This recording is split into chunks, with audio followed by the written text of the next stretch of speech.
آج ہم انشاءاللہ پڑھیں گے پارہ نمبر 13 سورہ رد اور آیت نمبر 18 سے۔ اعوذ باللہ من الشیطان الرجیم، بسم اللہ الرحمن الرحیم۔ للذین استجابوا لربهم الحسنى والذین لم يستجيبوا له لو أن لهم ما في الأرض جميعا ومثله معه لافتدوا به أولئك لهم سوء الحساب ومأواهم جهنم وبئس المهاد۔ صدق اللہ العظیم۔ جزاک اللہ خیرا وسلم جزاک اللہ خیر۔ اعوذ باللہ من الشیطان الرجیم، بسم اللہ الرحمن الرحیم۔ رب اشرح لی صدری ویسر لی امری واحلل عقدۃ من لسانی یفقہوا قولی۔ سبحان اللہ بحمدہ عدد خلقہ رضی نفسہ زینت عرشہ مداد کلماتہ۔ رب زدنی علما رب زدنی علما اللہم فقہنا فی الدین آمین ثم سورہ رعد پارہ نمبر 13 آیت نمبر 18۔ اس آیت میں جو ہے آخری فتح حق کی ہوتی ہے اور اہل حق ہی کی ہوگی۔ باطل چاہے کتنا ہی زیادہ قوی ہو یا پھیلا ہوا ہو کیوں نہ ہو، اس کی قسمت میں بہرحال شکست اور موت ہی ہے۔ اب یہاں فرماتے ہیں اللہ سبحانہ تعالیٰ کہ جن لوگوں نے اپنے رب کی بات مانی، ان کے لیے اچھا انجام ہے، اور جنہوں نے اس کی بات نہ ہی مانی، اگر ان کے لیے زمین کا سب کچھ اور اتنا اور بھی ہو تو بھی وہ اسے فدیے میں دے ڈالیں گے۔ انہیں ان کا برابر حساب ہے، انہیں کا برا حساب ہے۔ ان کا ٹھکانہ کیا ہے پھر؟ جہنم ہے، اور وہ بہت ہی برا بچھونا ہے۔ تو اس آیت میں ہم دیکھتے ہیں کہ پیچھے سے بھی وہ ساری چیزیں آ رہی ہیں کہ مومن کے مقابلے میں جو کافر ہے، اچھائی کے مقابلے میں برا حساب ہے، اچھے انجام کے مقابلے میں جہنم برا ٹھکانہ ہے۔ یہاں یہ والی بات ہو رہی ہے۔ اچھا، یہاں پر یہ ہے کہ سورت کے جو نصف جو گزر چکا ہے وہ آفاق کائنات کے بارے میں تھا، غیب کی گہرائیوں اور مشاہدہ اور نفس کی گہرائیوں کے مناظر پیش کیے گئے تھے، اور پھر یہاں پر آگے جا کے سب تصویریں کھینچی گئی تھیں اس کی، وحی اور رسالت کیا ہے، توحید اور مشرکوں کے بتائے ہوئے شریکوں کا ذکر تھا۔ تو اس طرح سے وہ چھوٹی چھوٹی ساری باتیں یہاں پر بتائی گئی ہیں، اس کا جو میں نے اب تک جو ہم لوگوں نے پڑھا ہے۔ اور اس میں فرمایا گیا تھا کہ قرآن میں کہ پہاڑ جو ہیں چلائے جائیں گے، زمین کے ٹکڑے کر دیے جائیں گے، اور مردوں سے جو ہیں وہ باتیں کریں گے، یعنی جب اٹھ جائیں گے کھڑے ہو جائیں گے، پھر کفار پر جو ہوگا وہ پھر عذاب جو ہے ان کے اوپر اترنے والا دن آ جائے گا، یعنی قیامت کے دن آ گیا، اب بتاؤ کیا کر کے آئے ہو دنیا میں۔ تو یہاں جو ہے ایک اور آیت میں اللہ تعالیٰ فرماتے ہیں کہ کیا بس جو شخص جانتا ہے جو کچھ تیرے رب کی طرف سے تجھ پر اتارا گیا ہے وہ برحق ہے، بھلا وہ شخص کی طرح ہے جو اندھا ہے؟ صرف عقل والے ہی نصیحت حاصل کرتے ہیں۔ تو یہاں پر کیا ہے کہ وہی جو ہے وہ حق جاننا ضرور، مطلب وہی کیا ہے؟ حق ہے، اس کو جاننا ہمیں ضروری ہے، لیکن ہم کچھ لوگوں کو ضروری ہے، کچھ لوگوں کے لیے ضروری نہیں ہے۔ حالانکہ مسلمان بھی ہیں، کلمہ گو بھی ہیں، اللہ کو اور اس کے رسول کو مانتے بھی ہیں، نماز روزہ حج زکات بھی کرتے ہیں، لیکن کیا کرتے ہیں؟ وہی الہی کو حق تو مانتے ہیں مگر اس کو سمجھتے نہیں ہیں، سنتے نہیں ہیں، علم حاصل نہیں کرتے ہیں، آگے تک پہنچاتے نہیں ہیں، اس حق پر چلتے نہیں ہیں، اور اس کے ساتھ ساتھ اس پر عمل نہیں کرتے ہیں۔ تو وہی الہی پر صرف آپ کو مان لینا ہی نہیں ہوتا ہے کہ ہاں نبی صلی اللہ علیہ وسلم غار حرا میں بیٹھے تھے اور وہاں سے قرآن کی آیتیں نازل ہوئی تھی تو کس کے لیے نازل ہوئی تھی؟ میرے اور آپ کے لیے ہوئی تھی، تو پھر ہمیں اور آپ کو پڑھنا چاہیے۔ مگر ہمارے گھر والوں میں سے کتنے لوگ پڑھتے ہیں، یا ہمارے خاندان میں سے کتنے لوگ پڑھتے ہیں، یا ہمارے جاننے والوں میں سے کتنے لوگ پڑھتے ہیں؟ آج اگر ہم سارے لوگ یہ پڑھنے لگ جائیں اسی طرح جس طرح ہم لوگ پڑھ رہے ہیں، سمجھنے کی کوشش کرتے ہیں، رات دن اپنی کلاسز لیتے ہیں، تو پھر گھر کا نظام بھی کتنا زبردست بن جائے گا۔ فادر بھی وہی پڑھ رہے ہیں قرآن، مدر بھی وہی پڑھ رہی ہیں، بچے بھائی بہن سب وہی پڑھ رہے ہیں، تو میں بھی سیدھی ہوں گی، وہ بھی سیدھا ہوگا، نہ ہمیں اس کی تربیت کرنے کی ضرورت ہی نہیں، کیونکہ اسلام تو اتنا زبردست تربیت کر دیتا ہے ہر چیز کا۔ تو یہاں پر رہنے کے، یہاں پر جو آئی ہوں میں یہاں پر، تو میں ان ساری چیزوں کو جائزہ لیتی ہوں، دیکھتی رہتی ہوں کہ کاش یہ لوگ علم حاصل کر لیں تاکہ جہنم سے بچ جائیں۔ بڑے افسوس کی بات ہے ان پر۔ تو یہاں پر یہ معلوم ہوتا ہے کہ یہ جو ہے اس پر اندھے بن جاتے ہیں، وحی الہی کے اوپر یعنی آیات پر میرے اندھے بن جاتے ہیں۔ تو دلوں کو ٹٹولیے اور اس میں اپنا جائزہ لیجئے کہ کیا میں حق پر چل رہی ہوں یا نہیں چل رہی ہوں۔ اور اس کے بعد جو یہ جہالت کے باعث جو دل کا اندھا پن ہوتا ہے، جہالت کے باعث دل کا جو اندھا پن ہوتا ہے نہ کہ کچھ اور ہوتا ہے۔ اگر جہالت نہیں ہوگا تو دل کی کیا کیفیت ہوگی؟ جہالت کی جیسی ہوگی، مطلب اندھا پن ہوگا، مطلب سنی انسنی، اندھے، ہمیں تو نظر ہی نہیں آ رہا کون سی آیت ہے، کہاں پر ہے، کہاں کیا کہہ رہا ہے، کچھ نہیں سمجھ آ رہی ہے۔ اتنی بڑی حقیقت صرف دل کے اندھے پر ہی پوشیدہ رہ سکتی ہے۔ اس حقیقت کبریٰ کے سامنے انسانوں کی دو حقیقتیں، دو اقسام بتائی گئی۔ انسانوں کی دو اقسام۔ نمبر پہلا کیا ہے؟ بینا، جو اس حقیقت کو جانتا ہے، بینا مطلب آنکھوں والا، جو آنکھوں والا ہے وہ اس کو جانتا ہے، ٹھیک ہے۔ نابینا جو نہیں جانتا ہے، آنکھوں کی روشنی نہیں ہے اس کی، تو وہ کیسے دیکھے گا دنیا؟ اسی طرح سے آنکھیں تو ہیں لیکن وہ دیکھتے نہیں، دل تو ہے مگر وہ سوچتے نہیں، کان تو ہے مگر وہ سنتے نہیں۔ تو یہ کیا چیز نہیں سنتے ہیں؟ حق۔ حق جو قرآن ہے وہی الہی ہے۔ تو اندھے پن سے مراد یہاں پر بصیرت کا، نہ اندھا پن، نہ کہ بصارت کا، بصیرت کا نہیں بصارت کا، ٹھیک ہے۔ یعنی کہ آنکھیں جو ہے اندھی ہیں، بلکہ سینوں کے دل جو ہے نا وہ بھی اندر سے اندھے ہو جاتے ہیں۔ اندر جو سینے میں ہمارے دل ہے نا، ہم کہتے ہیں میرا دل نہیں چاہ رہا کھانے کا، میرا دل نہیں چاہ رہا جانے کا، میرا دل نہیں چاہ رہا، تو یہ دل کو بھی ہم اندھا بنا لیتے ہیں۔ دل نہیں چاہ رہا ہمارا قرآن پڑھنے کا، دل نہیں چاہ رہا مجھے تفسیر کی کلاس لینے کا، دل نہیں چاہ رہا میرا، ابھی دیکھیں کیا حاضری ہے، کیا حاضری یہاں پر، دل نہیں چاہ رہا ہے۔ تو اتنے لوگوں کو میں نے گروپ میں جمع کس لیے کیا ہوا؟ تقریباً 1000 لوگ ہیں ہمارے پاس گروپ میں، 31 گروپ ہے میرا، تو کتنوں کا دل چاہ رہا ہے؟ تو کتنے، بات یہی ہے نا کہ کیا ہوتا ہے پھر سینوں کے دل بھی اندھے ہو جاتے ہیں، دل کے اندھے کا ادراک جو ہے وہ شعور کو مٹ جاتا ہے، روحانی معرفت کا چراغ بجھ جاتا ہے۔ کتنے پیارا الفاظ، اس کو نوٹ کریں، روحانی معرفت کا چراغ بجھ جاتا ہے، روح سے کچھ آپ کو ملتی نہیں، روح آپ کے خوش نہیں ہوتی، روح کے اندر ایک بے چینی پائی جاتی ہے، کیونکہ جب ہم نیکی کا کام کرتے ہیں تو ہماری روح خوش ہوتی ہے اندر سے، ہاں بھائی شکر ہے الحمدللہ آج ہم نے پورے وقت کی نماز پڑھی، شکر ہے الحمدللہ میں نے آج یہ پڑھا وہ پڑھا یہ کیا وہ کیا۔ تو روحانی معرفت کا چراغ بجھ جاتا ہے اور اس کی روشنی کا جو ہوتا ہے وہ بے نور ہو جاتا ہے، اس کی جو روشنی نکلتی ہے وہ بے نور ہوتی ہے، مطلب اس میں روشنی نہیں ہے، نور نہیں ہے۔ اور جو عقل مند ہوتا ہے وہی دراصل بینا ہوتا ہے، یعنی آنکھوں والا ہوتا ہے۔ اب بتائیں کسی کو اگر ہم کہیں کہ جی آپ بالکل نابینا ہیں، وہ بولے گا کیا مطلب نابینا ہے؟ بولے کہ بھی آپ نے نور آئی ہے، اللہ کی روشنی آئی ہے کتاب کی شکل میں، تو آپ تو اس کو پڑھتے نہیں، بولے پہلے جواب دیں مجھے کہ آپ پڑھتے ہیں؟ کہیں گے نہیں پڑھتا ہوں۔ نہیں پڑھتے نا تو پھر عقل مند تو آپ نہیں ہے نا، تو عقل مند جب آپ نہیں ہے تو نابینا ہے آپ۔ یہ اللہ تعالیٰ کہتا ہے قرآن میں، آنکھوں والا اور دیکھنے والا نہ دیکھنے والا دونوں برابر نہیں ہو سکتے۔ اور آپ کیوں اپنے آپ کو ایسا بنایا ہوا، نابینا کیوں بنایا ہوا؟ آخرت میں کیا نابینا اٹھنا ہے کیا؟ تو یہاں پر اس سے پتہ چلتا ہے کہ اخلاق، عقل کی جو اسلام میں کیا قدر و قیمت ہے۔ عقل ہم لوگ کس کو کہتے ہیں؟ بڑے عقل مند ہے بھائی، یہ اتنے پی ایچ ڈی کیا ہوا ہے، اتنی گولڈ میڈل اس نے لیا ہوا ہے، قرآن سے تو کچھ نہیں لیا ہوا نا، قرآن سے تو کچھ بھی نہیں لیا ہوتے ہیں۔ یعنی کہ ترجمہ میں اس میں اللہ تعالیٰ فرما رہے ہیں کہ آنکھیں اندھی نہیں ہوتی ہیں بلکہ سینوں کے دل اندھے ہو جاتے ہیں۔ سینوں کے اندر جو دل ہے نا، میرا دل نہیں چاہ رہا فجر میں اٹھنے کا، میرا دل نہیں چاہ رہا جمعے کی نماز پڑھنے کا، یہ کیا ہے؟ اندھے ہو جاتے ہیں تینوں کے دن.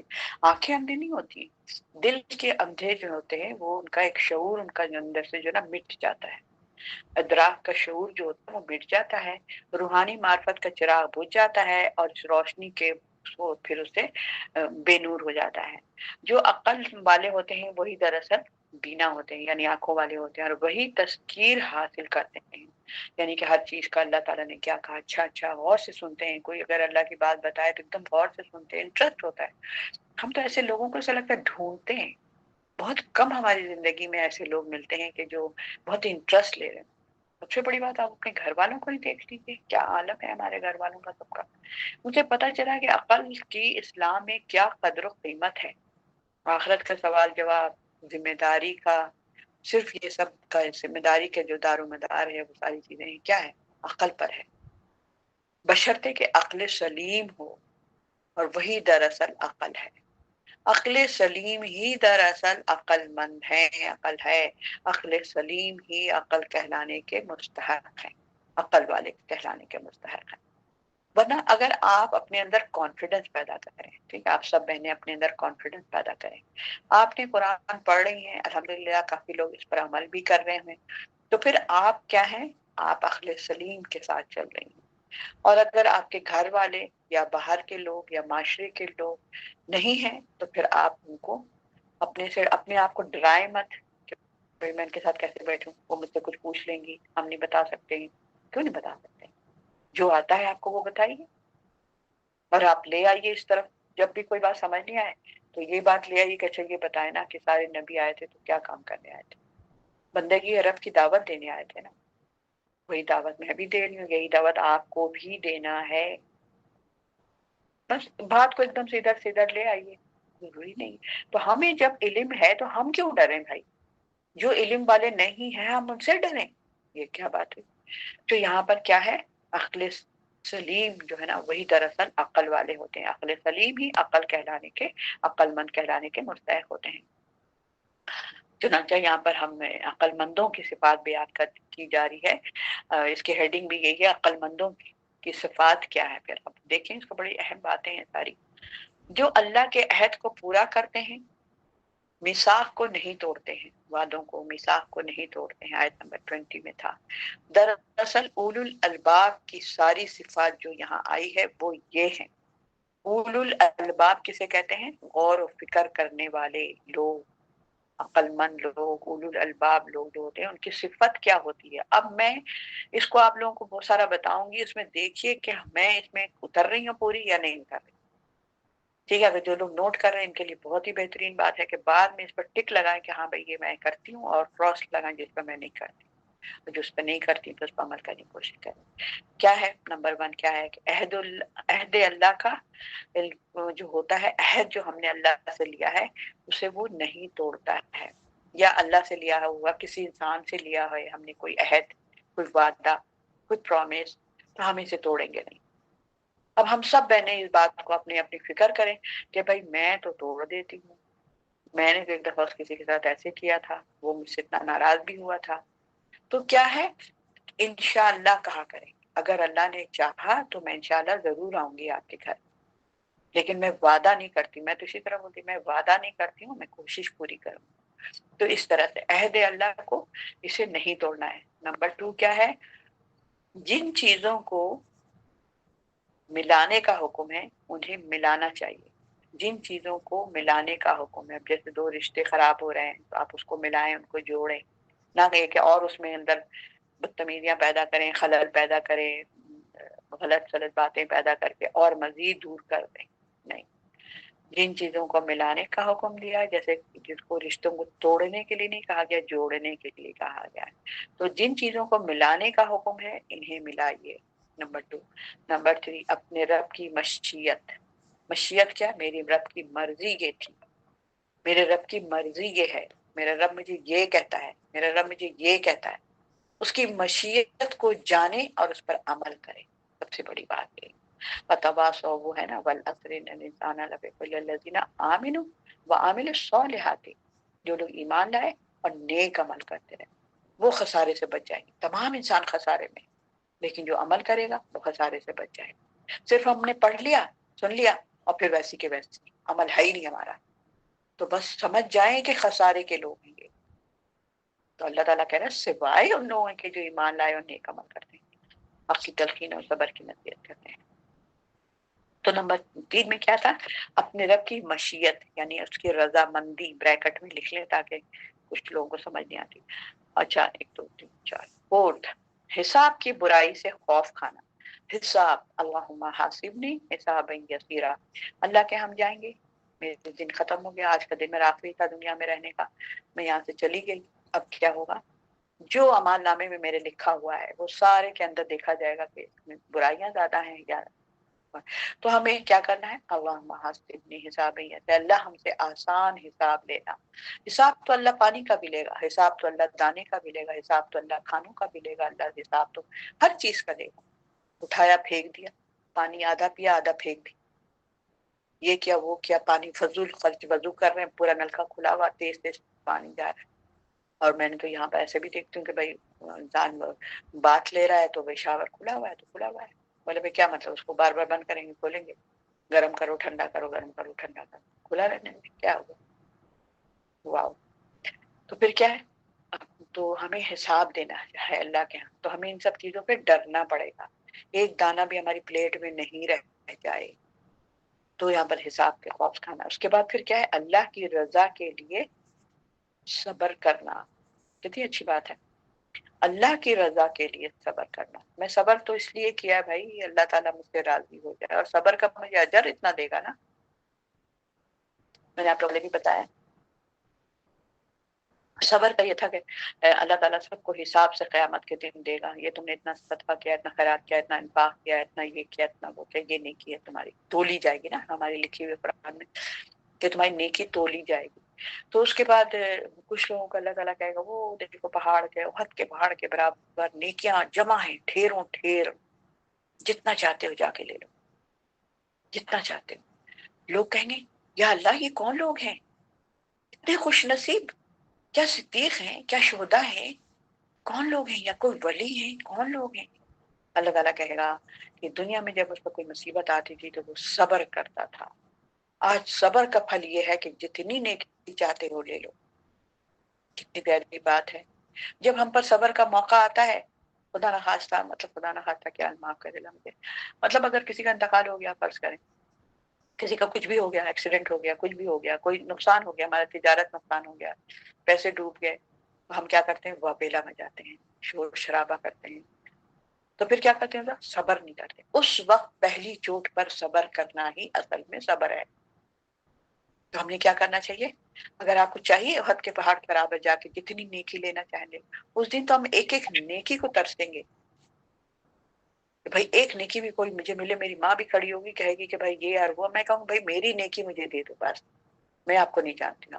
پھر وہ جیسے کہ میں نے بتایا بھی تھا کہ ایک بزرگ تھے وہ، تو ان کو ایک دم سے آگے کسی نے بتایا کہ بھائی آپ کے گھر میں آگ لگ گئی، تو تھوڑی دیر چپ رہے، اس کے بعد کہتے الحمدللہ۔ اس کے بعد تھوڑی دیر بعد خبر آئی کہ آگ آپ کے گھر میں نہیں لگی تھی، پڑوس میں لگی تھی۔ پھر وہ تھوڑی دیر چپ رہے، اس کے بعد انہوں نے کہا الحمدللہ۔ انہوں نے پوچھا کہ آپ نے جب آپ کے گھر کو آگ لگی پھر آپ نے کہا الحمدللہ، اور جب آپ کے گھر کو آگ نہیں لگی آپ نے کہا الحمدللہ، اس کا کیا مطلب ہوا؟ تو انہوں نے کہا کہ پہلے میں نے اپنے دل کا جائزہ لیا کہ میری کیا کیفیت ہو رہی ہے جب آگ لگ گئی ہے میرے گھر کی، تو میں تو چیخوں چلاؤں، پھر صبر کا دامن چھوڑ دوں، لیکن نہیں، میں نے جب اپنے دل کو مطمئن پایا تو میں نے کہا الحمدللہ، اور پھر جب مجھے خبر آئی کہ نہیں جلا ہے تو پھر میں اللہ کا شکر ادا کیا الحمدللہ۔ تو یہ کیفیت ہم اپنے اندر بھی پیدا کریں۔ بہت سارے ایسے ہوتے ہیں مسائل کے لوگ جو ہے نا، مطلب گھر میں یا اپنے ساتھ اتنا بڑا مسئلہ ہوا ہوتا ہے، بہت بڑا مسئلہ ہے، گھر میں کوئی مسئلہ چل رہا ہے، لیکن ہم کیا کر رہے ہیں اس مسئلے کے ساتھ؟ ہمیں تو کچھ نہیں ہو رہا، ہم تسلی سے بیٹھے ہیں، میرے ہی گھر کا مسئلہ ہے، میرا ہی بچوں کا مسئلہ ہے، یا کسی کا بھی مسئلہ ہے وائی زیڈ، تو ہم کیا کر رہے ہیں؟ ہم خاموشی سے مطلب صبر سے بیٹھے، ہمیں تو کوئی بے چینی نہیں ہو رہی۔ لوگ ہم میں بے چین کرتے ہیں، ارے ایسا ہو گیا آپ کا، ارے اب کیا ہوگا، اس کا کیا ہوگا، ارے یہ کیا ہوا؟ ارے بھائی ہمیں تو پتہ نہیں اتنی پریشانی نہیں ہوتی، میں اکثر لوگوں سے کہتی پتہ نہیں ہم سے زیادہ تو یہ لوگ پریشان ہو رہے ہیں۔ تو وہ کیا ہے، وہ کیفیت کیا ہے؟ کیونکہ آپ کی صبر کرنے کی عادت بن گئی۔ الحمدللہ، کتنی پیاری بات ہے۔